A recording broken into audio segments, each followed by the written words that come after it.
সুপ্রিয় সুধীমণ্ডলী, কেমন আছেন আপনারা? স্বাগত জানাচ্ছি নতুন একটি ভিডিওতে। আজকে কথা বলবো বাংলাদেশের অন্যতম সাধারণ একটা রোগ পিত্তথলির পাথর নিয়ে।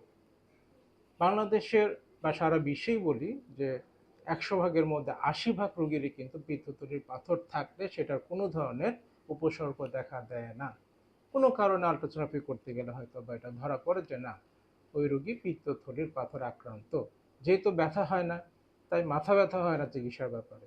দেখা যায় যে অনেকেই অপারেশন করতে চায় না, ব্যথা নাই পরে করব, এরকম বিভিন্নভাবে অবহেলা করে যায়। কিন্তু জানেন, এই পিত্তথলির পাথর কিন্তু আপনাকে একটা মারাত্মক জটিলতা, একটা মারাত্মক রোগ, ক্যান্সারও নিয়ে যেতে পারে।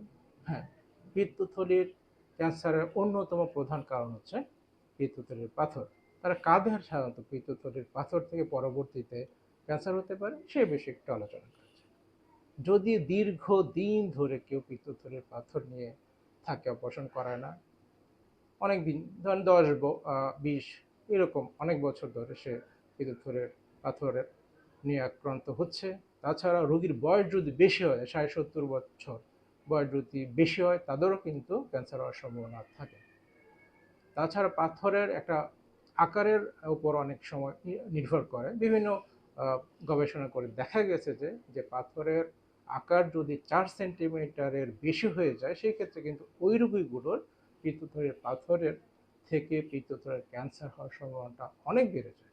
তাই সবার প্রতি অনুরোধ থাকবে, পিত্তথলির পাথর হলে দেরি না করে যত দ্রুত সম্ভব একজন অভিজ্ঞ সার্জন দিয়ে অপারেশন করিয়ে নেবেন। তাহলে এই মারাত্মক ব্যাধি থেকে হয়তোবা নিচে বাঁচতে পারবেন। সবাইকে অনেক ধন্যবাদ।